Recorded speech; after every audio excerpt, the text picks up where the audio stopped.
மகர ராசி நேயர்களே, உங்கள் ஃபோனில் இந்த வீடியோ இப்போ வந்திருக்குன்னா அது வெறும் தற்செயல் கிடையாதுங்க. உங்களுக்கு ஒரு பெரிய சம்பவம் நடக்க போகுது அப்படிங்கிறதுக்கான ஒரு அறிகுறி தான் இது. இதுவரைக்கும் உங்கள் வாழ்க்கையில் எல்லாமே விளையாட்டாக போயிட்டு இருந்திருக்கலாம். ஆனால் இனிமே நிலைமை மாறப்போகுதுங்க. பிரச்சனைகள்லேருந்து உங்களுக்கு ஒரு பெரிய விடுதலை கிடைக்க போகுதுன்னு ஒரு பக்கம் சந்தோஷப்பட்டாலும் இன்னொரு பக்கம் ஒரு பெரிய ஆபத்தும் காத்துக்கிட்டு இருக்கு. ஆமாங்க, உங்களுக்கே தெரியாத நீங்கள் எதிர்பார்க்காத ஒரு நபரால் நடக்கக்கூடாதது எல்லாம் நடக்க போகுது.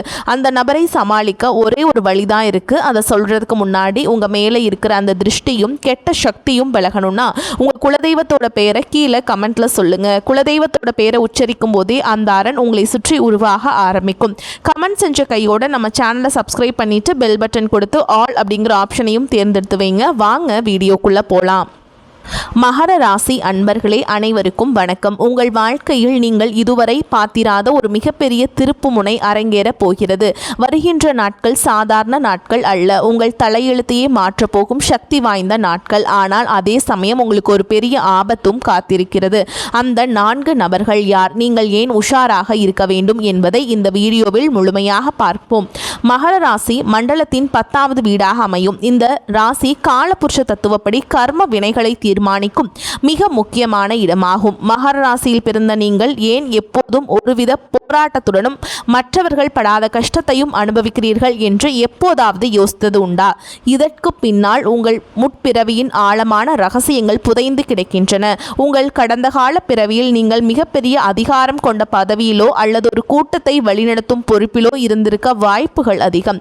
அந்த பிறவியில் நீங்கள் செய்த சில கடுமையான முடிவுகள் அல்லது அதிகாரத்தால் ஏற்பட்ட சில கர்ம வினைகளை தீர்ப்பதற்காகவே இந்த பிறவியில் நீங்கள் சனி பகவானின் ஆதிக்கத்தின் கீழ் பிறந்திருக்கிறீர்கள். முற்பிறவியில் நீங்கள் மற்றவர்கள் மீது காட்டிய ஆதிக்கம் அல்லது சிலரை அலட்சியப்படுத்திய விதம் இந்த பிறவியில் உங்களுக்கு தனிமையையும் எதற்கும் தாமதமான வெற்றிகளையும் தந்து கொண்டிருக்கிறது.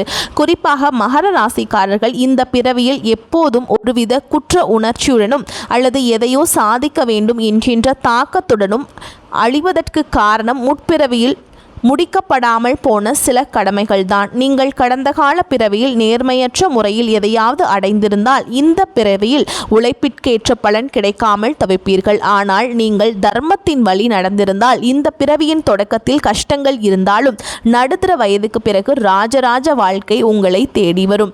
உங்கள் முற்பிறவியில் நீங்கள் உறவுகளுக்கு கொடுத்த முக்கியத்துவத்தை விட அந்தஸ்திற்கும் பெயருக்கும் கொடுத்த முக்கியத்துவம் அதிகமாக இருந்திருக்கலாம். அதன் விளைவாகவே இந்த பிறவியில் நீங்கள் உண்மையான பாசத்திற்காக ஏங்கியதும் பல முறை உதவி செய்வதற்குள்ளேயே முதுகில் குத்தப்படுவதும் நிகழ்கிறது. உங்கள் ஜாதகத்தில் ராகு மற்றும் கேதுவின் நிலையை பொறுத்து உங்கள் முற்பிறவியில் நீங்கள் செய்த புண்ணியங்கள் இந்த பிறவியில் உங்களுக்கு திடீர் அதிர்ஷ்டங்களை கொடுக்கும். ஆனால் இப்போது வரப்போகும் நாட்கள் உங்கள் கடந்த கால பிறவியின் பாவங்களுக்கான தண்டனையை குறைத்து நற்பலன்களை வழங்கப் போகும் ஒரு காலச்சக்கரமாகும். நீங்கள் கடந்த காலத்தில் இழந்த கௌரவத்தையும் செல்வாக்கையும் மீட்டெடுக்க இதுவே சரியான தருணம். நீங்கள் செய்ய வேண்டியதா ஒன்றுதான். கடந்த கால தவறுகளை எண்ணி வருந்தாமல் இனி வரும் காலங்களில் நேர்மையாகவும் உழைப்பின் மீதான நம்பிக்கையுடனும் இருக்க வேண்டும். யாரெல்லாம் உங்களை ஏளனமாக பார்த்தார்களோ அவர்களே வியந்து பார்க்கும் அளவிற்கு ஒரு மிகப்பெரிய மாற்றம் உங்கள் வாழ்க்கையில் நிகழப்போகிறது. உங்கள் கர்ம வினைகள் அனைத்தும் கரைந்து ஒரு புதிய தொடக்கத்திற்கான வாசல் திறக்கப்படும் நேரம் இது. இனி வரக்கூடிய நாட்களில் இந்த மாற்றத்தை நீங்கள் முழு மனதுடன் ஏற்றுக்கொண்டு பேராசைப்படாமல் நிதானமாக செயல்பட்டால் முற்பிறவியின் சாபங்கள் நீங்கி புண்ணியங்கள் உங்கள் வாழ்வை ஒளிரச் செய்யும். வாழ்க்கை என்பது ஒரு வட்டம். நீங்கள் எதை விதைத்தீர்களோ அதையே அறுவடை செய்கிறீர்கள். இப்போது நீங்கள் அறுவடை செய்ய போவது உங்கள் கடந்த கால பிறவியின் நல்ல விஷயங்களைத்தான். எனவே இனி இந்த 5 நிமிட உரையின் சாரம்சத்தை உள்வாங்கிக் கொண்டு வரும் நாட்களை துணிச்சலுடன் எதிர்கொள்ளுங்கள். வெற்றி உங்கள் பக்கம்தான். மகர ராசி மண்டலத்தில் பிறந்த அன்பர்களே, விதியின் ஆட்டமும் கிரகங்களின் சுழற்சியும் இப்போது ஒரு மிக முக்கியமான புள்ளியில் வந்து நிற்கின்றன. தற்போது உங்கள் ராசிநாதனான சனி பகவான் இருக்கும் நிலை மற்றும் குரு பகவானின் பார்வை பலன் ஆகியவை உங்கள் வாழ்வின் அடுத்த 10 ஆண்டுகளை தீர்மானிக்கப் போகின்றன. குறிப்பாக இனி வரக்கூடிய நாட்களில் நிகழப்போகும் கிரக பெயர்ச்சிகள் உங்கள் ஜாதகத்தில் உறங்கி கிடக்கும் யோகங்களை தட்டி எழுப்ப போகின்றன.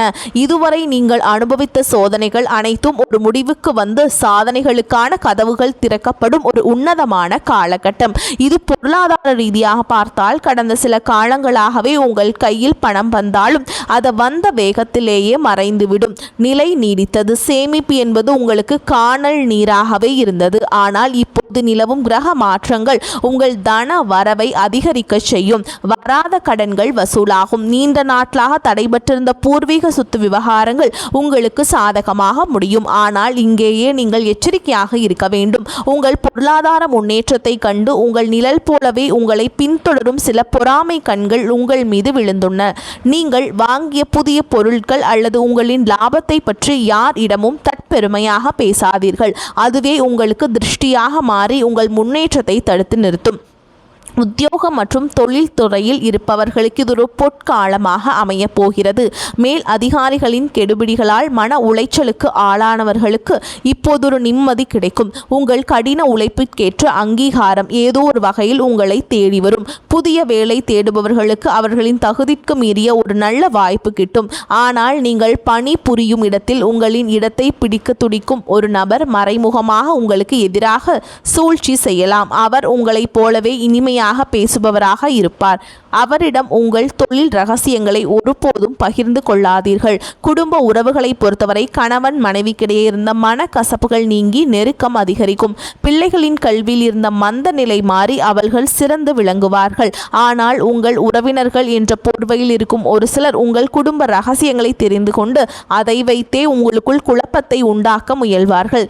தேவையற்ற வாக்குவாதங்களை தவிர்ப்பது உங்கள் மன அமைதிக்கு வழிவகுக்கும். இனி வரக்கூடிய நாட்களில் நீங்கள் எடுக்கும் ஒவ்வொரு முடிவும் உங்கள் எதிர்கால சங்கதியினரை வாழ்வை பாதிக்கும் என்பதால் மிக நிதானமாக செயல்படுங்கள். ஆரோக்கிய ரீதியாக பார்த்தால் நீண்ட நாட்களாக உங்களை வாட்டி வதைத்த மூட்டு வலி அல்லது செரிமான கோளாறுகள் இப்போது மெல்ல மெல்ல குறைய தொடங்கும். இருப்பினும் உணவு கட்டுப்பாட்டில் கவனமாக இருப்பது அவசியம். குறிப்பாக உங்கள் மனநிலை ஒருவித பதற்றத்துடனேயே இருக்கும். அதை தவிர்க்க தியானம் மற்றும் மூச்சு பயிற்சி மேற்கொள்வது நல்லது. உங்கள் கர்ம வினைகள் தீரும் காலம் என்பதால் சில சமயங்களில் காரணம் இல்லாமல் உங்கள் மனம் வருந்தலாம். அது உங்கள் ஆன்மா தூய்மை அடைவதற்கான அடையாளம் என்பதை புரிந்து கொள்ளுங்கள். முக்கியமாக இனி வரக்கூடிய நாட்களில் நீங்கள் சந்திக்கும் 4 நபர்களிடம் மிக ஜாக்கிரதையாக இருங்கள். அவர்கள் உங்கள் நம்பிக்கையை பெற்று பின்னாளில் உங்களுக்கு பெரிய இழப்பை ஏற்படுத்தக்கூடும். எதையும் ஒரு முறைக்கு இருமுறை யோசித்து செய்யுங்கள். இந்த காலகட்டத்தில் நீங்கள் செய்யும் தான தர்மங்கள் உங்கள் தலைமுறையையே காக்கும். குறிப்பாக ஆதரவற்ற முதியவர்களுக்கு உங்களால் முடிந்த உணவை வழங்குங்கள்.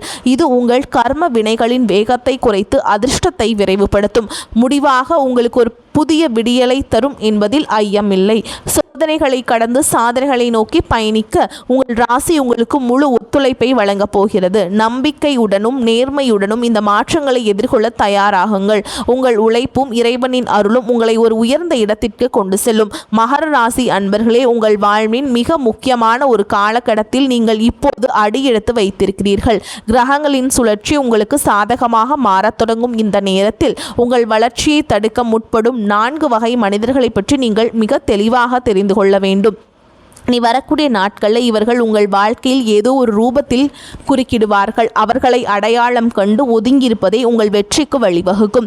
முதலாவதாக, உதவி செய்வது போல் நடித்து உங்கள் முதுகில் குத்த காத்திருக்கும் அந்த நபர். இவர்கள் உங்களுக்கு மிக நெருக்கமானவர்களாக உங்கள் நலனில் மிகுந்த அக்கறை கொண்டவர்களாக காட்டிக்கொள்வார்கள். நீங்கள் கஷ்டப்படும் போது தோள் கொடுப்பது போல் தோன்றுவார்கள். ஆனால் அவர்களின் உண்மையான நோக்கம் உங்கள் அந்தரங்க ரகசியங்களையும் உங்கள் பலவீனங்களையும் தெரிந்து கொள்வதுதான்.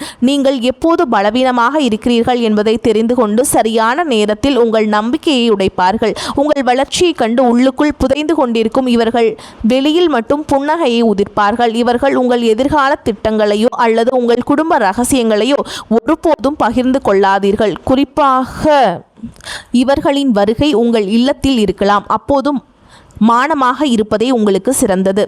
இரண்டாவதாக, பண விஷயத்தில் உங்களுக்கு ஆசை காட்டி உங்களை வீழ்த்த துடிப்பார்கள். குறைந்த முதலீட்டில் குறுகிய காலத்தில் கோடீஸ்வரன் ஆகலாம் என்று புதிய திட்டங்களோடு உங்களை அணுகுவார்கள். மகர ராசிக்காரர்களுக்கு இயல்பிலேயே கடின உழைப்பின் மீது நம்பிக்கை இருந்தாலும் கிரகங்களின் தசாபுத்தியால் சில நேரங்களில் குறுக்கு வழியில் செல்லலாமா என்கின்ற எண்ணம் தோன்றலாம். அதை தான் இவர்கள் பயன்படுத்தி கொள்வார்கள். பங்குச்சந்தை, புதிய தொழில் முதலீடு அல்லது கமிஷன் அடிப்படையில் பெரும் தொகை தருவதாக இவர்கள் சொல்லும் வார்த்தைகளை நம்பாதீர்கள். இந்த நாட்களில் நீங்கள் யாருக்கும் கடன் கொடுக்கக்கூடாது. அதே சமயம் யாருக்காகவும் ஜாமீன் கையெழுத்து போடக்கூடாது. உங்கள் உழைப்பால் வந்த பணத்தை பாதுகாப்பாக வைத்திருங்கள். பேராசை காட்டும் இவர்களிடமிருந்து விலகி இருப்பதே உங்கள் பொருளாதார சரிவை தடுக்கும். மூன்றாவதாக, பல ஆண்டுகள் தொடர்பில்லாமல் இருந்துவிட்டு திடீரென்று உங்களை தேடி வரும் பழைய நண்பர்கள் அல்லது உறவினர்கள். நீங்கள் ஒரு காலத்தில் கஷ்டப்பட்ட போது உங்களை திரும்பி பார்க்காத இவர்கள் இப்போது உங்கள் முன்னேற்றத்தை பார்த்து உங்கள் கையில் பணப்புழக்கம் அதிகரிப்பதை கேள்விப்பட்டும் தேடி வருவார்கள்.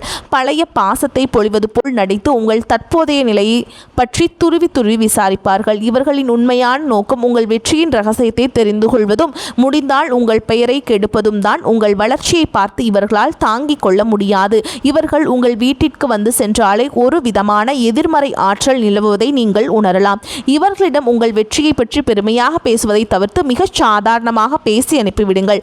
நான்காவதாக, உங்கள் உணர்ச்சிகளை தூண்டிவிட்டு உங்களை தவறான முடிவுகள் எடுக்க வைப்பார்கள். இவர்கள் பெரும்பாலும் உங்கள் பணி புரியும் இடத்திலோ அல்லது உங்கள் தொழில் செய்யும் இடத்திலோ இருப்பார்கள். உங்கள் கோபத்தை தூண்டும் விதமாக பேசுவார்கள் அல்லது உங்களுக்கு நெருக்கமானவர்களை பற்றி தவறாக கூறி உங்களை ஆத்திரம் அடைய செய்வார்கள். கோபத்தில் நீங்கள் எடுக்கும் ஒரு தவறான முடிவு உங்கள் பல ஆண்டுகளாக உழைப்பை சிதைத்துவிடும் என்பதை இவர்கள் அறிவார்கள். நீங்கள் நிதானத்தை இழக்க செய்வதே இவர்களின் வேலை. யாராவது உங்களை சீண்டினால் அமைதியாக அங்கிருந்து நகர்ந்து விடுங்கள்.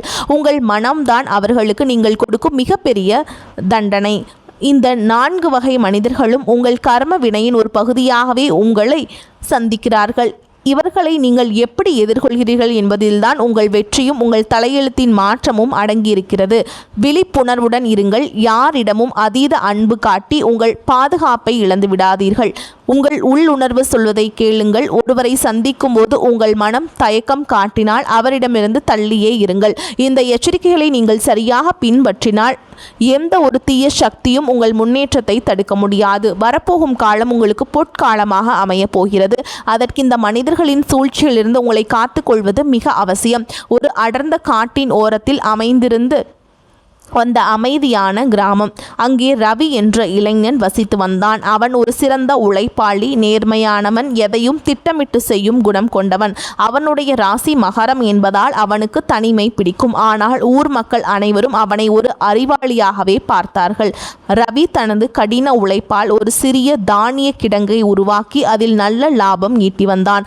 அவனுடைய வளர்ச்சியை பார்த்து சிலருடைய கண்கள் உறுத்தியது. சரியாக ஒரு நாள் ரவியின் வாழ்க்கையில் 4 மனிதர்கள் வெவ்வேறு ரூபத்தில் வந்தார்கள். முதலில் வந்தவர் சோமு. அவர் ரவிக்கு சிறு வயதில் இருந்தே தெரிந்தவர். எப்போதும் ரவியின் நலனில் அக்கறை கொண்டவர் போல் காட்டிக்கொள்வார். ரவி, உனக்கு தெரியுமா, பக்கத்து ஊரில் ஒரு பெரிய நிலம் விற்பனைக்கு வருகிறது. நீ அதை வாங்கினால் உன் கிடங்கை இன்னும் பெருக்கலாம் என்று ஆலோசனைகளை அள்ளி வீசினார். ரவி அவரை நம்பி தன் கிடங்கின் கணக்கு வழக்குகளை காட்டினான். ஆனால் சோமுவின் உண்மையான நோக்கம் ரவியின் லாபத்தில் கை வைப்பதும் அந்த நில குடோனில் ரவியை ஏமாற்றி தன் பையை நிரப்பிக் கொள்வதும் தான். ரவி தன் உள்ளுணர்வு சொன்னதை கேட்டு அந்த பேச்சை அப்படியே தவிர்த்தான். இரண்டாவதாக வந்தவர் ஒரு செல்வந்தர். அவர் ரவியிடம் வந்து, தம்பி, உன்னிடம் இருக்கும் பணத்தை என்னிடம் கொடு, ஒரே வாரத்தில் அதை 2 மடங்காக மாற்றி தருகிறேன் என்று ஆசை காட்டினார். ரவிக்கு அந்த நேரத்தில் ஒரு புதிய வண்டி வாங்க வேண்டும் என்ற ஆசை இருந்தது. குறுக்கு வழியில் பணம் வந்தால் நல்லதுதானே என்று ஒரு நிமிடம் யோசித்தான். ஆனால் உழைக்காமல் வரும் பணம் நிலைக்காது என்று மகர ராசிக்காரர்களின் இயல்பான குணம் அவனை தடுத்தது. அந்த செல்வந்தரின் ஏமாற்று வலையில் அவன் விடவில்லை. மூன்றாவதாக, ரவி பள்ளியில் படித்தபோது நண்பனாக இருந்த ஒருவன் திடீரென்று ஊருக்கு வந்தான். 10 வருடங்களாக ரவியை பற்றி கவலைப்படாதவன் இப்போது ரவி ஒரு பெரிய தொழிலதிபரானதை அறிந்து பாசத்தை பொழிந்தான். நண்பா, உன் வளர்ச்சி எனக்கு மிக்க மகிழ்ச்சி தருகிறது என்று கூறிக்கொண்டே ரவியின் தொழிலில் இருக்கும் நுணுக்கங்களை துருவி விசாரித்தான். அவன் ரவியின் ரகசியங்களை தெரிந்து கொண்டு அதே போன்ற ஒரு தொழிலை பக்கத்து ஊரில் தொடங்கி ரவிக்கு போட்டியாக மாற துடித்தான். ரவி அவனிடம் தன் வெற்றியை பற்றி பேசாமல் பழைய ஞாபகங்களை மட்டும் பேசி அனுப்பி வைத்தான். நான்காவதாக, ரவியின் கிடங்கில் வேலை செய்யும் ஒருவன் ரவிக்கு மிக நெருக்கமான ஒருவரை பற்றி தவறாக பேசி ரவியின் கோபத்தை தூண்டினான். ஐயா, அவர்கள் உங்களை பற்றி ஊருக்குள் இழிவாக பேசுகிறார்கள், நீ ஏன் சும்மா இருக்கிறீர்கள் என்று ஆத்திரத்தை மூட்டினான். ரவி ஒரு நிமிடம் கோபத்தின் உச்சத்துக்கே சென்றான். ஆனால் அந்த தன் நிதானத்தை இழக்கக்கூடாது என்பதில் உறுதியாக இருந்தான். அமைதியாக இருந்த உண்மையை விசாரித்த போது அந்த வேலையால் ரவியை பணியிலிருந்து விலக்கி வைக்க சூழ்ச்சி செய்தது புரிந்தது.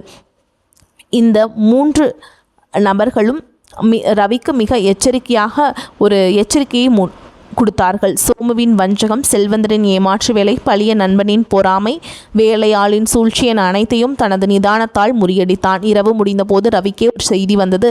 அவன் நீண்ட நாட்களாக எதிர்பார்த்த ஒரு பெரிய அரசாங்க ஒப்பந்தம் அவனுக்கு கிடைத்திருந்தது. ரவி புரிந்து கொண்டான், தான் தன் 4 மனிதர்களிடம் சிக்கியிருந்தால் இன்று இந்த மிகப்பெரிய வெற்றியை தொலைத்திருப்பான் என்று. கிரகங்கள் வாய்ப்பை வழங்கும் போது அதை தடுக்க விதியும் சில தடைகளை மனிதர்கள் மூலமாகவும் அனுப்பும். அந்த தடைகளை தாண்டுபவனே உண்மையான வெற்றியாளன். மகராசி அன்பர்களே, விதியின் பிடியிலிருந்து தப்பிப்பதற்கும் கிரகங்களின் எதிர்மறை தாக்கங்களை குறைப்பதற்கும் நம் முன்னோர்கள் காட்டிய வழிமுறைகள் மிகவும் சக்தி வாய்ந்தவை. குறிப்பாக இனி வரக்கூடிய நாட்களில் நீங்கள் செய்ய வேண்டிய பரிகாரங்கள் உங்கள் வாழ்க்கையின் திசையே மாற்றக்கூடியவை.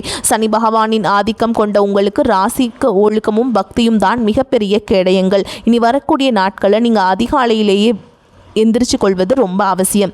சூரிய உதயத்திற்கு முன்பே நீராடி தூய்மையான ஆடை அணிந்து உங்கள் குலதெய்வத்தை மனதார வேண்டிக் கொள்ளுங்கள். முதன்மையாக பரிகாரமாக இது உங்கள் இல்லத்திற்கு அருகில் இருக்கும் பழமையான சனீஸ்வரர் கோவிலுக்கு செல்லுங்கள். அங்கே இரும்பு அகல் விளக்கில் கருப்பு எள் மூட்டையிட்டு நல்லெண்ணெய் ஊற்றி தீபம் ஏற்றுங்கள். சனி பகவான் மந்தகாரகன் என்பதால் மெதுவாக எரியும் அந்த தீபம் உங்கள் வாழ்வில் இருக்கும் இருளை மெல்ல மெல்ல விளக்கும். அதே சமயம் ஓம் சனீஸ்வராய நமக என்ற மந்திரத்தை நீங்கள் 9 முறை சொல்லுங்க.